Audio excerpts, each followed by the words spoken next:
ඉතින් guys ඔයත් ඊශ්‍රායල් යන්න ඉන්න කෙනෙක් නම් නැත්නම් ඊශ්‍රායල් රැකියාවකට අයතුම් කරන්න ඉන්න කෙනෙක් නම් මේ වීඩියෝ එකට ආදරයෙන් සහ සාදරයෙන් පිළිගන්නවා වගේම කිසිම තැනක් skip නොකර බලන්න කියලාත් මතක් කරනවා.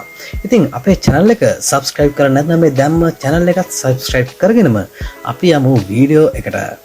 ඉතින් ඔයාලා මේ වන විටත් ඊශ්‍රායල් අයදුම් කරලා ඉන්ටර්විව් යන්න බලන් ඉන්න කෙනෙක් නට ඉදිරි සති දෙක ඇතුළත අනිවාර්යෙන් මැසේජ් එකක් ඒවි. ඉතින් අවදානෙන් ඉන්න කියලාත් මතක් කරනවා.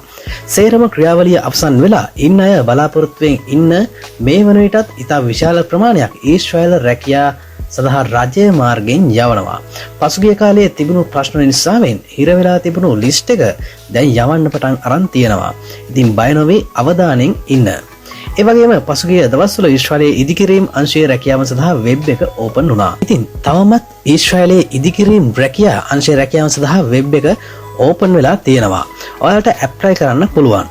ඇප්ලයි කරන විදිය දන්නේ නැත්නම් පහල කමෙන්ට් බොක්ස් එකේ මැසේජ් එකක් දාලා තියන්න. මම අනිවාර්යෙන් ඔයාලට වීඩියෝ එකක් ගේන්නම් කොහොමද මේ රැකියාව සඳහා ඇප්ලයි කරන්නේ කියලා. ඉතින් ඔන්න මූලික විස්තරේ මන් දුන්න ඔයාලට. දැන් තමයි සුබ ආරංචිය කියන්න යන්නේ. පසුගිය දින කිහිපෙම නිෂ්පාදන අංශයේ රැකියාවන් ගැන ඔයාලා අවධානය වැඩියෙන් කළා කියලා මන් දන්නවා.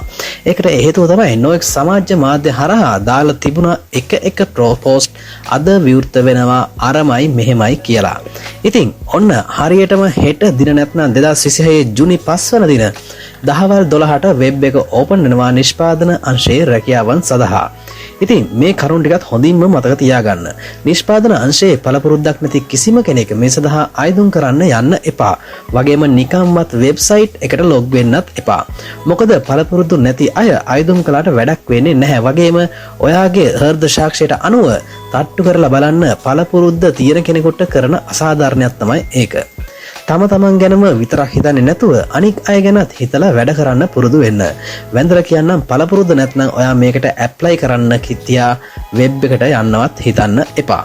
ඔය කරුණ ටික තමයි මට කියන්න ඕන වෙලා තිබ්බේ. මීට අමතරව අනෙක් සුබ ආරංචිය තමයි අයදුම්කරුවන් 6000කට වැඩි ප්‍රමාණයක් සඳහා වෙබ් එක ඕපන් වෙලා තියෙනවා. ඉතින් හෙට තමයි ඕපන් වෙන්නේ.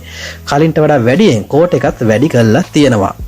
ඉතින් මේ සයිට් එකට යන්න දන්නේ නැත්නම් මම පහල ඩිස්ක්‍රිප්ෂන් එකෙත් සයිට් එක දාලා තියන්නම්. ඉතින් ඔයාලා ඒකෙන් ගිහින් බලන්න.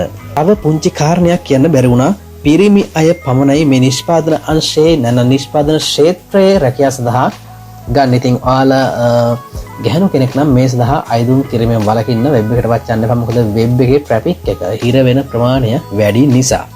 ඉතින් එහෙනම් ඔයාලා ඔක්කොටම ජය ප්‍රාර්ථනා කරනවා.